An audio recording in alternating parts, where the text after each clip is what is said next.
our show is it's going to be unique. You are what you do. You can say any amount of things that you want to say, but what you do is what everybody sees. People are like, oh, I'm just going to JV it.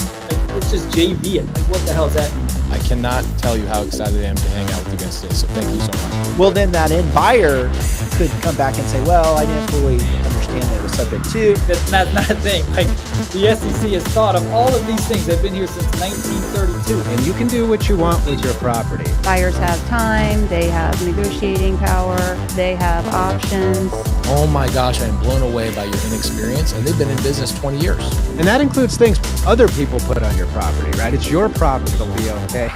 Suddenly, cousin Jimmy's in a lawsuit. A novation is replacing one contract or one obligation with another. Out with the old, in with the new. Yes.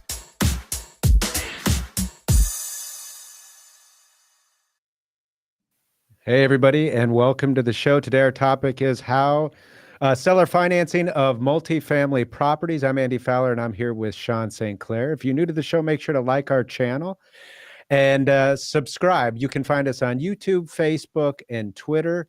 On each of those, you can find us at the handle @InRem Podcast. That's @InRem Podcast. Also, we want you to go to Apple or Spotify or any of the major podcast platforms. You can download a free version of the audio podcast, listen to it over the weekend. Sometimes that's easier than just watching a video. Go there, leave us a review, helps us out a ton. We appreciate it. With that, we're going to go to Sean, who has our legal update.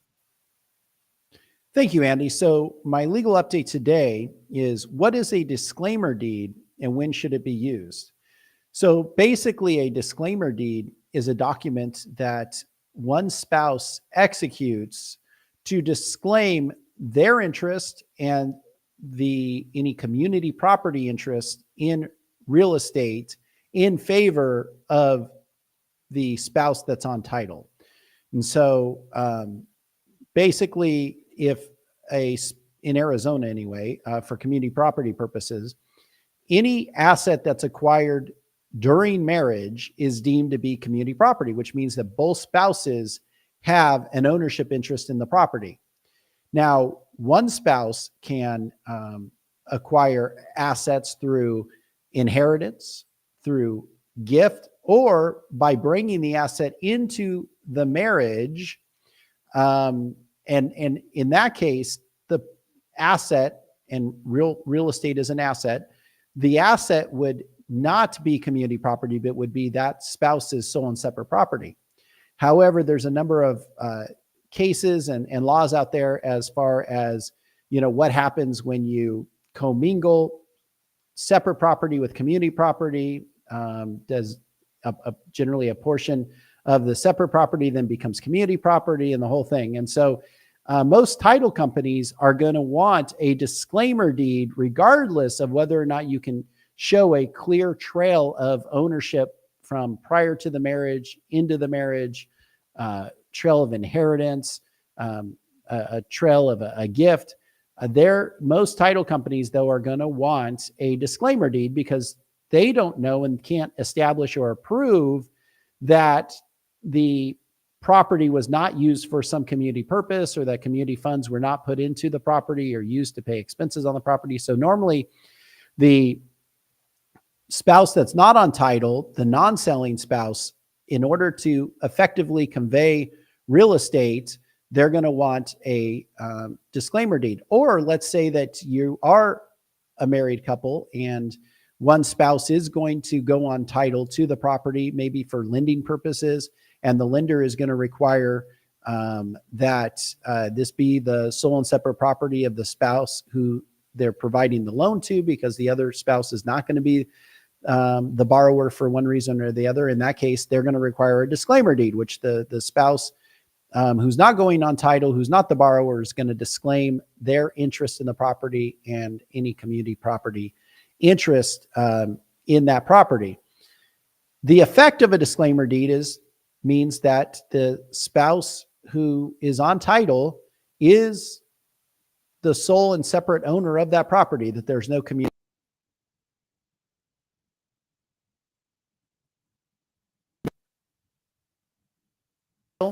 And In the case of a divorce, now this isn't always true because once again, even after the disclaimer deed, you may have some commingling of community property, but generally in the case of a divorce, if there is a disclaimer deed out there, then the court would award the property to the spouse on title as their sole and separate property. Not 100% the case, but the presumption is that's what the court will do.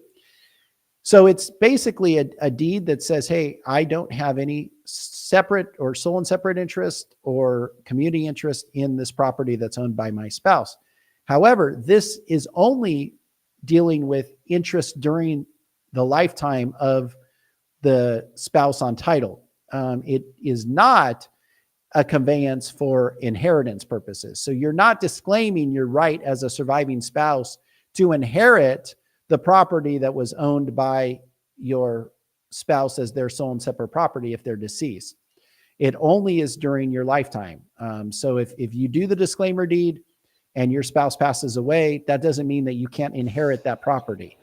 There's other rules which we won't get into as to, what percentage or portion of that property you may or may not inherit.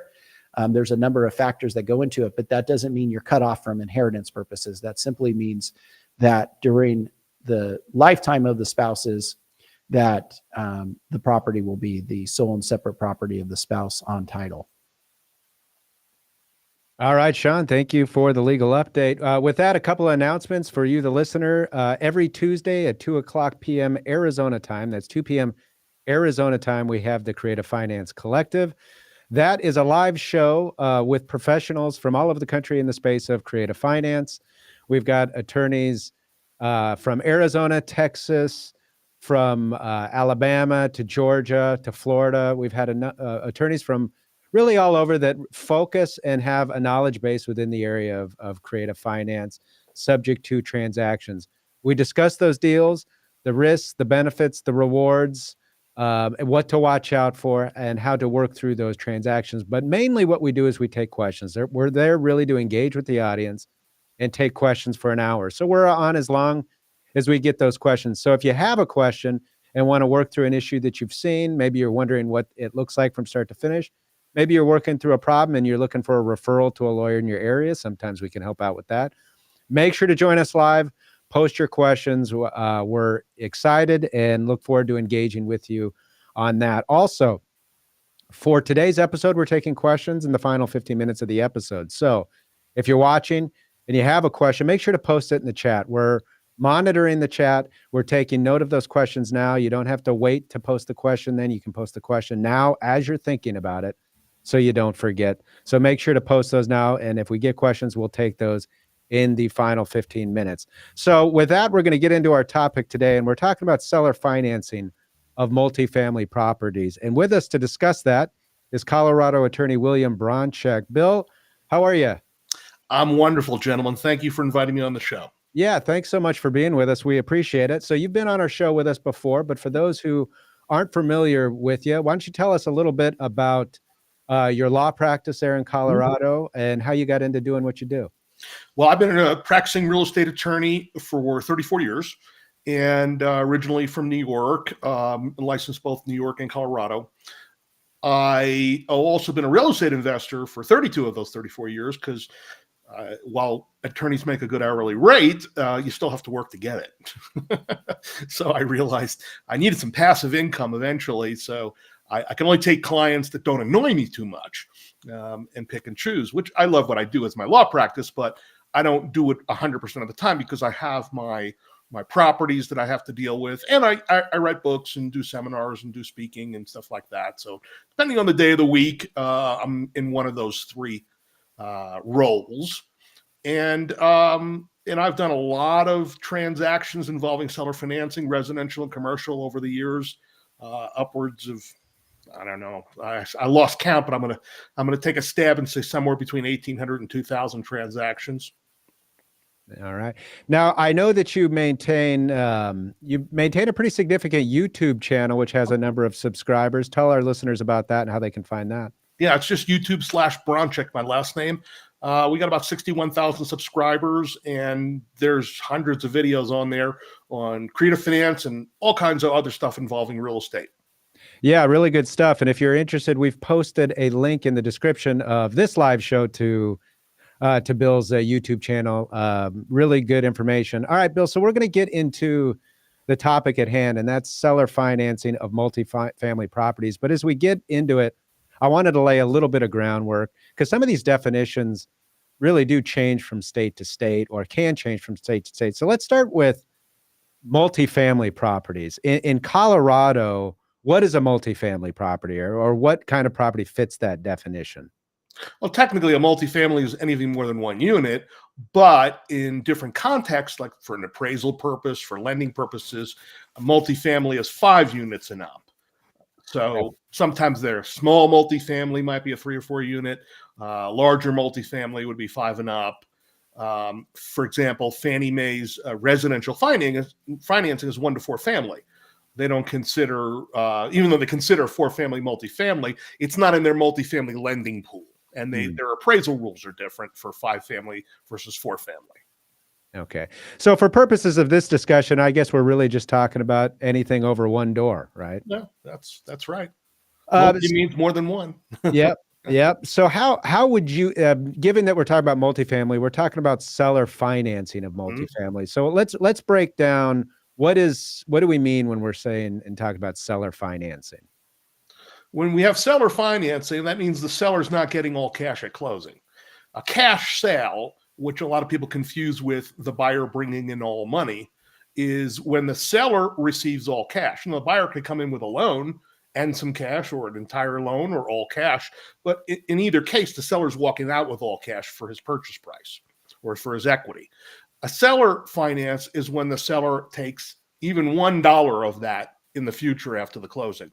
And typically that's going to be a promissory note with some payments on it over a significant number of years with interest. So what we're doing is we're taking out, in some cases, we're taking the lender completely out of the equation. So the seller, if he owns the property, let's say free and clear, the seller could take a down payment and a promissory note for his equity, and with payments on a promissory note with interest over a term of years, just like he would borrow from a lender, except the lender is the seller.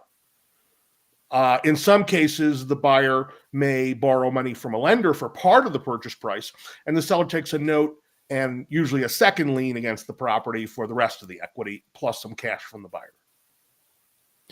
So does the property have to be owned free and clear by the seller, or can the seller keep their existing loans in place, i.e. a subject to transaction, for it to be seller finance? Well, either way, the definition I gave was if the seller receives any portion of his equity in payments after the closing, and that could be, he owns it free and clear. It could be, like you described, a wraparound where there's an existing loan staying in place, a subject to. If the seller is getting anything after the closing, then it's a seller finance by definition. What are some of the advantages for a seller to carry back financing on a multifamily property in particular? Why would they do it? Huge advantages for the seller. The biggest one would be the tax savings or the tax deferment on the capital gains. So if you've owned the property for a number of years and you're going to make, let's say, $500,000 or $1 million or more in gain that you'd normally have to pay the following spring to the IRS as a capital gains tax, if you're taking your payments over time on your equity, you pay your taxes over time as well. So if you take, let's say, a 30-year loan from the buyer, a 30-year note, then each year you're receiving a little bit of principal and you're paying a little bit of tax on that principal each year. Now, on the interest portion, it's just like any other interest income, but on the principal portion, the capital gain part, you're spreading your liability out over 20, 30 years, however long you're going to carry the payments for. And of course, you ask any taxpayer, would they rather pay it all now or pay it over 30 years? The time value of money, they'd rather pay it later than now. And there's no difference in the amount, by the way, in terms of the principal, whether you pay the taxes on $1 million now or the $1 million over 30 years. Of course, it makes sense to pay it over 30 years because they're not adding additional tax onto that. It's the same number. Well, what about, and there's talk about capital gains percentages going up, especially, the end of, I believe, 2025. Yeah. So what if the percentages go up? Is the seller going to be stuck in, that type of increase if they do a seller Gary? Well, what I described is what the IRS calls an installment sale. As you receive it, you pay tax on it. So the only difference is the rate you would pay as you receive it, 21% or 20% versus whatever rate they're proposing. I don't think that's a reality. I know Harris has proposed 30-something%, but whoever wins this election, it's going to be a real thin margin in Congress. And that is what you would call, not a run-of-the-mill tax increase. That's a pretty extremist thing, to raise the capital gains rate on not just on real estate, but on stock, on any other assets in business that you've held a long time or investment. That would be extreme. Maybe, if Harris wins, she gets it up to 25 or 28% for people in the higher tax brackets. That's possible. Yeah. So on multifamily properties, a lot of times, a seller is selling because of the fact that they're just tired of dealing with tenants. They're tired of dealing with maintenance. Is that a good, basically a prime candidate for seller financing, meaning they're still getting money every month. They just aren't having to do anything for it, really. Yeah, and that's part of the sales pitch that you as the buyer should be prepared to give to a seller. You can't just go out there and say, hey, will you carry payments or will you do seller financing without explaining the benefit? Because most sellers will just say outright no, because they don't know or they're confused. So you have to sell them on the benefit being paying taxes later, the benefit being you could still get some income without dealing with the headache of the management. Another benefit is they can usually command a higher price than if they demand all cash, because if I as an investor have to pay all cash, meaning use my own money or borrow from a lender at high interest rates, I want a pretty big discount on the price. If the seller is willing to carry payments, I'll give them a better price as long as I get my terms, which is going to be payments over a longer period of time with less down that I would normally have to put up if I went to borrow from a commercial bank, and usually at a lower interest rate. Bill, what about the risks to the seller? Because there's, with everything that there's benefits, there are some corresponding risks. Sure. Let's talk about those. Yeah, I mean, the seller, if the seller carries back a loan, a note, and they're going to be secured with either a first or a second lien against the property, like any other lender, if the borrower, in this case the buyer, defaults on payments, the seller's going to have to go through a legal proceeding to get the property back. And so if you're the seller, from the seller's perspective, you want a buyer who's experienced, who has done the math and understands the dynamics of the transaction, and hopefully puts enough money down as a down payment that they have skin in the game where they're not just going to walk away if it goes bad. So let's flip over to the buyer side of this thing. So we've been talking about the seller. From the buyer's perspective, talk to us about the benefits there to the buyer. Well, the flip side for the buyer is the buyer doesn't have to put usually as much down payment down. The minimum you're going to have to put down for a commercial loan is 20%, often 30%. And most multifamily loans are not 30-year fixed. They're going to be 15, 20, 25-year term. And the shorter the term, the higher your monthly expense payment. So we want to get a longer term, 30 years or maybe even 35 years if we can get it. Also, the buyer might have to put less down and doesn't have to qualify, doesn't have to pay, 1 point or 2 points origination fee on a $4 million loan. That's a lot of dough. If you're dealing directly with the seller, you're not going to probably pay that. You'll maybe give the seller a little more down instead, which is going to lower your payment. And in addition, the buyer can acquire properties in a corporate entity. Unless the seller insists on a personal guarantee, you can get away with less liability. Whereas most lenders, if it's under 10 million, they're going to require a personal guarantee on a note that is signed by a corporate entity. And finally, it's something that doesn't require really that you qualify for. It's a pretty stringent qualification process to get a commercial loan, especially in the multi-millions. You have to have a certain net worth. You have to have a certain amount of reserves. It's whatever you negotiate with the seller. Yeah, that's what one question I was going to ask there was an underwriting question. The in a conventional transaction, the commercial underwriting is pretty extensive. In your experience, are sellers in a seller finance transaction as stringent or even close to as stringent in their requirements in underwriting? No, not if they're motivated. That is, Yeah. if we're dealing with a motivated seller like you described, who's just sick of running it and wants the cash flow but doesn't want to deal with the maintenance, they've got some motivation there. If it's someone who wants top dollar and wants, if he's willing to carry it, is very, very careful or very, very stringent about his qualifications, it could be as bad as dealing with a commercial lender. But that I find that not to be the case, and especially I mentioned, 5 family is where the commercial lending starts. 1 to 4 family, Fannie Mae will do residential, and then 5 family and up is commercial. When you get in that sweet spot between about 5 and 15 units, it depends on what market we're talking about. But if we're in a cheaper market where that's not that big of a loan, maybe a 10-unit apartment building that's $150,000 a unit, so it's $1.5 million loan or $1.5 million purchase price, $500 down $1 million loan. That's not a big loan for most banks, and therefore there's not a lot of banks who want to do it, and therefore there's not a lot of good loans. And that being the case, fewer buyers can get that money, and it makes it harder for the seller to sell. So sellers know this, or at least their broker should inform them that, hey, in that sweet spot of 5 to 15 units, the exception of maybe being California where that's $10 million, you're going to have to offer some incentive to get the price you're looking for and sell it quickly. And that is going to probably be seller financing to make it easy for a buyer who doesn't have to go to a commercial lender and get a lousy loan, maybe 15-year term, an adjustable rate loan, a 5-year balloon, something that's not really desirable for the buyer. So what about the risk to the buyer? I mean, the benefits sound like they really stack up for the buyer Right. here when you can avoid some of that. Are there risks, though, to the buyer in this kind of deal?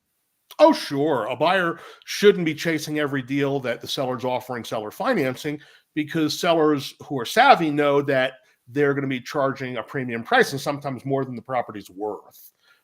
So just because you can get a property, I say, for no money down or seller financing with a low down payment, it's not always a great deal. Or even a subject to, it's not always a great deal. You still have to do the math. You still have to do the numbers and make sure it works at the price the seller is asking for, and according to the interest rate that you negotiated and all the other factors involved. Just because the deal is seller financing doesn't always mean it's a good deal for the buyer. So talk to us about, and you've mentioned some of the difference in conventional financing, but in setting up a seller financing transaction, what are the differences you're going to be looking at between kind of seller financing on just a single family residence versus a multifamily? What makes it unique? Are there some unique things that you're looking at, watching out for, and setting that up? Well, there's not that much of a difference, actually. You have a promissory note, and then you have a lien, which is going to be, depending what state you're in, accomplished with a mortgage document or a deed of trust. The only major difference between a commercial deed of trust and a residential deed of trust is usually a commercial deed of trust has what's called an assignment of rents, which is the ability for the lender, if the borrower defaults, to step in and collect payments. And maybe in the process may have to get a court to appoint a receiver while they're foreclosing the property. Whereas in residential, if you're a landlord, you're still collecting rents and not paying your mortgage, very common. Whereas if you're dealing with a 50-unit property, the time between foreclosure starts and ends, that could be hundreds of thousands of dollars that the borrower is pocketing and not making payments, and the lender will want to get those in the meantime while they're foreclosing the property. So that's one of the main differences. The promissory note tends to be a little more detailed in a commercial transaction in terms of what is considered a default. And usually there's another document called a loan agreement, which it contains additional promises of the borrower. Like if it turns out that the borrower lied on his loan application, the lender can call the loan due. Or if the borrower fails to do X, Y, and Z in addition to the promises in the note, then the lender can enforce the loan and call it due. So it's huge, but again, that's usually dealing with commercial banks. When you're dealing between individual seller and buyer, it's whatever documents they're willing to accept. So on multifamily properties, let's say we're, a 15-unit apartment complex. What are your typical loan terms that you see a seller willing to negotiate? I mean, obviously it's all subject to negotiation, but what kind of loan terms are you looking? I mean, are sellers driving a hard bargain and, 5-year balloons, or are they letting it amortize over 30 years? What's the interest rate you're looking at? That type of thing. Well, I'll give you the lawyer answer, I guess. It depends. It depends how motivated the seller is and what the seller's goals are. If the seller, a lot of sellers who are in their 75, 80 years old, they think they can't carry a 30-year note, so they want it ballooned in 5 years, presumably before they die, so they can leave cash to their family. But when you explain to them, well, look, there's no need for that, because first you're going to get taxed like crazy in 5 years, because once they receive that balloon payment, all of the deferment is over. The rest of the loan is paid, and it's all taxed that year for the capital gain. Instead, let it pass through your estate, and I'll make payments to your spouse or your kids or your grandkids, and for the rest of the 30 years. So let's talk about transaction structure and setting this up. Now, you've referred to this a number of times throughout some of our questions and ways to set this up in seller financing. Pretty classic way is to mimic the conventional loan, which is the note and deed of trust, just like any normal lender, with the right to, if it's a non-judicial foreclosure state, the ability to non-judicially foreclose on a deed of trust. But that's not the only transaction structure. We like to ask this because states are a little bit different in what they'll allow and what they recognize. We have the land contract here, the agreement for sale, contract for deed, whatever you like to call it. Why don't you talk to us a little bit about the different kind of transaction structure opportunities that there are, different ways that you've seen set it up over there in Colorado, and what are kind of the advantages and disadvantages to them? Yeah, a contract for deed, also known as a land contract or bond for title, depending what state you're in, is pretty risky for a buyer on a big commercial deal, I think. Usually on a single family home or duplex, I'd allow my client as the buyer to sign one of those, because there's so many risks for the buyer. It's definitely favors more the seller, because in a lot of states there's a procedure called a forfeiture, which allows the seller to get the property back faster than a foreclosure, but a little slower than an eviction. And as the buyer, if that's my client, I'm going to say, no, you want the foreclosure benefit. You want the time period for them to go through it, not a quick kick you out in a couple of months if you default on one payment. So that's a risk to my client, the buyer. Also, this is the big one. A lot of people don't know this, that if the seller files for bankruptcy, and it's not likely so much in a commercial, but more often in a residential, but the seller could be extended. And if they file for bankruptcy protection, then the trustee in the bankruptcy has the authority to cancel all what we call executory, which just means incomplete contracts. And a land contract or contract for deed is an incomplete contract. So they can cancel the transaction, and you're left holding the bag. You're not getting the title to the property at the end of the transaction like you were supposed to on a contract for deed. So that's really risky for a borrower. And the third thing is the seller can end up with liens on the property that attach before the contract is up, because the way a contract for deed works is you make payments just like on a mortgage, but you don't get the deed to the property until you pay it off to the seller. And if an IRS lien or a judgment attaches to the property in the interim, that can foul things up pretty bad for you. So, selling as representing a seller, I'd say fine. But buyers, I caution them whether they should do this. I mean, I guess if it's a good enough deal, I've done it. But the seller in that case was a PhD, MD doctor who was just really motivated because he was an out-of-state landlord. But he wasn't going to walk away and file bankruptcy anytime soon. And I actually ended up with a problem because he died. And then when I went to get the deed and pay it off, his son, the executor of the estate, said, "No, I don't like that deal. I'm renegotiating." Tried to screw me on the deal, which is another thing that can happen. The seller could die, disappear, whatever, or just outright refuse to deed the property over to you at the end. So there are risks, but I'm not saying you should never do it as a buyer. If it's a risk reward, if the profit is good enough, if it's a smoking deal, you may want to take a chance, especially if it's only like, maybe a fourplex where you're putting up 50 or 100 grand as opposed to $1 million on a big multi-unit. What about subject to seller financing? So wraps. What are the differences between, and let's talk like more than 5 units, 15 units, for example. What's going to be the differences between the loan terms on that type of multifamily and say a residential loan? Well, if the seller has a really good loan on the property that they got, maybe it's a Freddie Mac. Freddie Mac has some 3.5, 3.8% loans out there. I came really close to getting one, by the way, and just assuming it, not taking it subject to, but assuming it. And the process was pretty easy, but they wouldn't allow the seller to take a second lien against the property. That was just in their rules. But Freddie Mac and FHA and some lenders, you could be looking at a 4 or 5% loan, which in today's market is really good, especially if it's fixed. So if you could take a property subject to a 15 unit subject to the existing loan, and then give the seller some cash for their equity, or cash and maybe a promissory note secured as a second lien for payments, that would be really favorable for you as the buyer to do so, because you're not going to get a 5% loan for a commercial property in this market, and certainly not 30-year fixed, and certainly not one without a balloon real easily. Now, you mentioned in the transaction that didn't happen because you couldn't put the second on the property, that you were actually trying to assume it. Do you recommend on multifamily that you actually go and try to, put the assumption in place, or can you do a wrap without that assumption approval on a multifamily? Well, we asked, but the seller said no.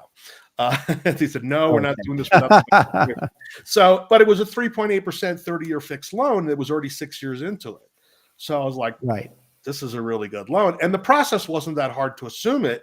And it was only 60% loan to value. So it wasn't a risk for me to assume it, because if it goes bad, the chances of the foreclosure not yielding 60% loan to value out of the sale were pretty slim for me personally.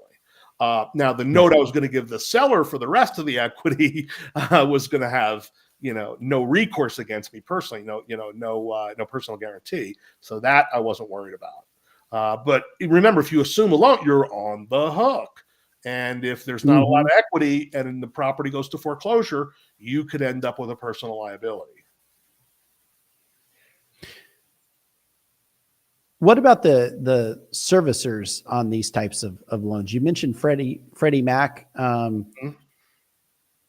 Do you see a lot of like smaller community banks that are going to, maybe monitor their portfolio a little bit more than, say, a securitized loan servicer? Yeah. What I was going to say, if you're going to take a property subject to, or you're going to buy it on a wrap, or you buy it on a contract for deed, and there's another way to do it, which if we have time, I'll get into, which is buying it through the LLC.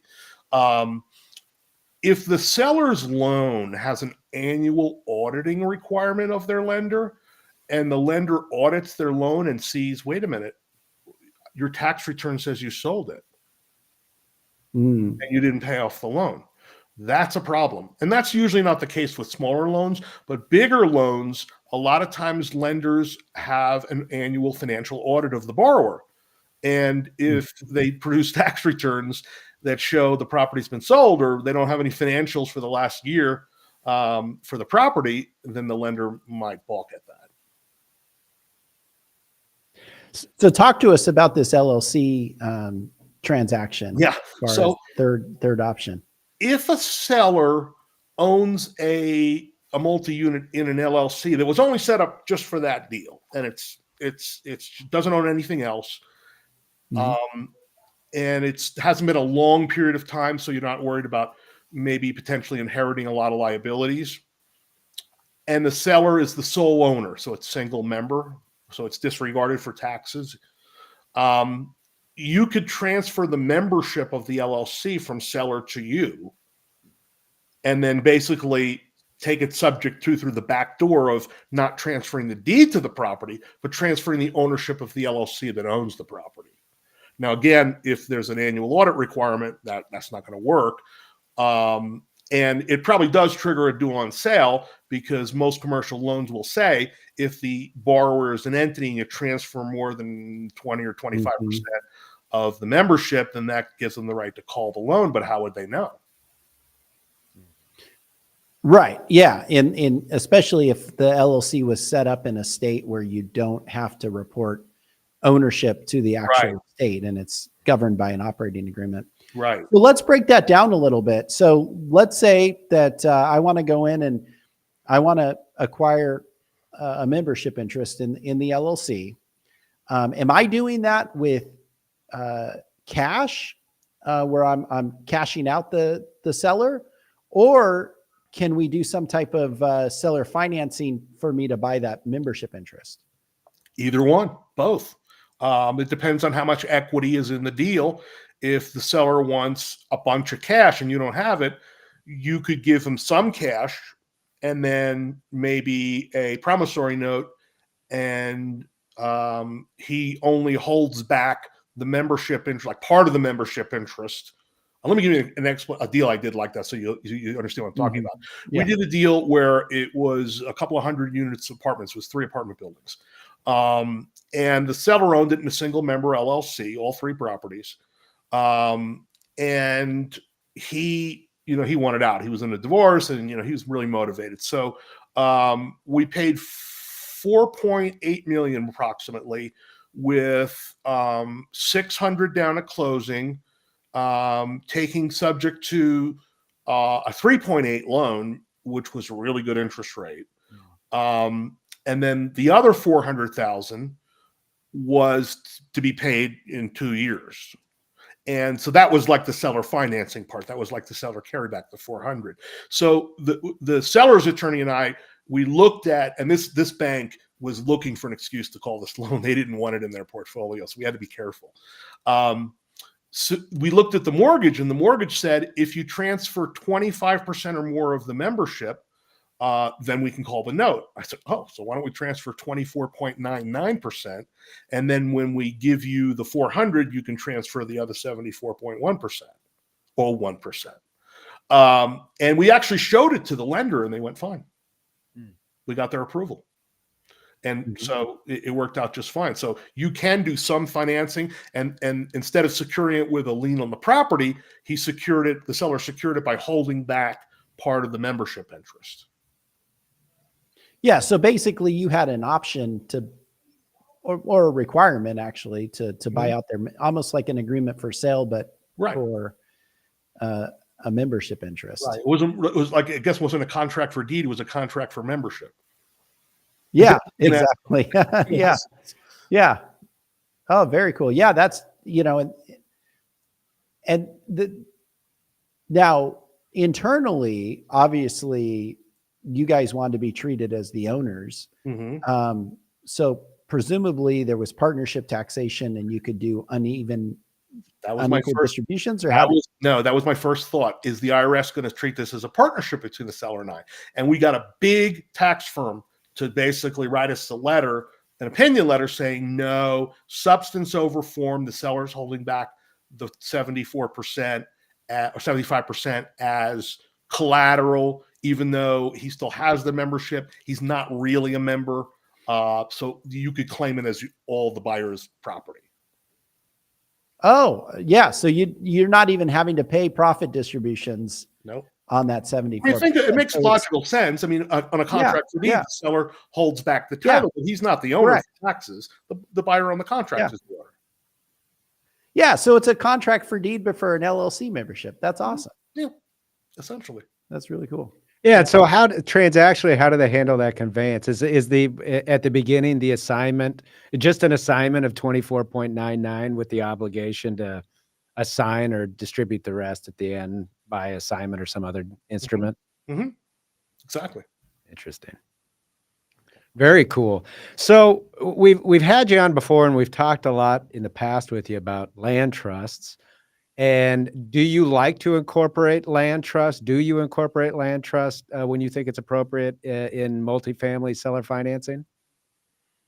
If it's a 1 to 4 family, I would, because those are typical Fannie Freddie loans, which have an exemption allowed for the due on sale. So people use a land trust for a number of reasons, but not the least of which is, okay, there's an exemption under federal law where a lender can't enforce a due on sale if you put it in a trust. But when you assign the trust ownership to the buyer, it does trigger it, but they wouldn't know, and the lender probably assumes the seller is doing some estate planning because he put it in a trust.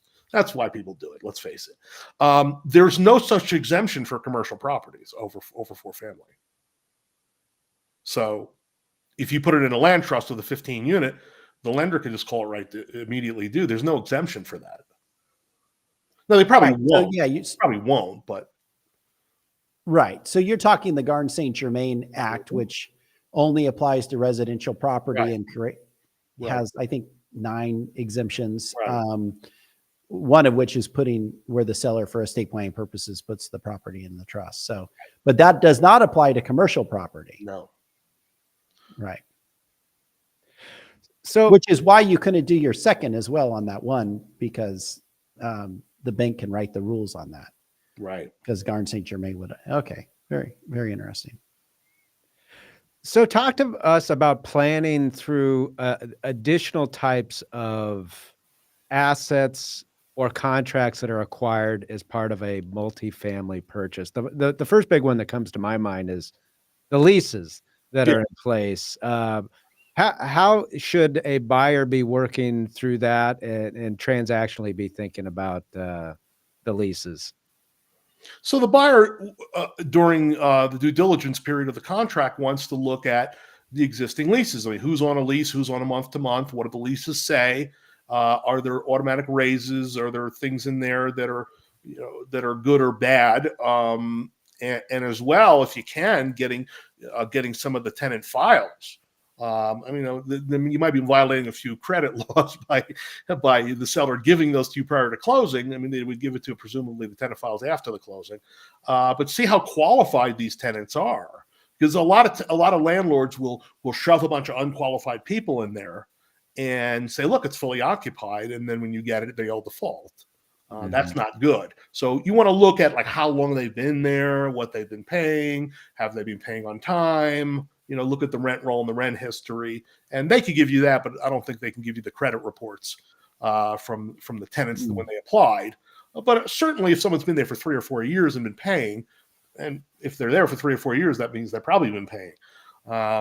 You'd be all right. But you want to make sure that you review the leases, you review the rent rolls, you review the income and expense history. And that anything, maybe even have a tax professional or some sort of professional look over those to see if there's any red flags. Are they overcharging and underqualifying tenants? Or maybe they're overqualifying and under renting the property, which is a good thing for you as the buyer. It means you can raise rents in the future. But the first one is scary, because if they put in unqualified tenants at a higher rent, you're getting something that's sort of a ticking time bomb. Mm-hmm. Well, and we're kind of getting, without using the term, but we're kind of getting into talking about this process of due diligence. And in multifamily, dealing with tenants is a new element that has to be planned for. What kind of time period do you like to build in for purposes of due diligence to appropriately work through these issues that you're talking about, the tenant issues and anything else unique to the due diligence process of multifamily? Well, on something like we mentioned, the 15 unit, I don't think it would take more than a month or two to do your due diligence, unless you wanted to do, if you have to do an appraisal, if you have to do a commercial inspection, which is very pricey.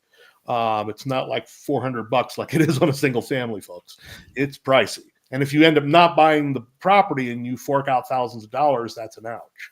So you want to at least walk the property yourself first and make sure it's really worth paying thousands of dollars to have an engineer, go through this and inspect it.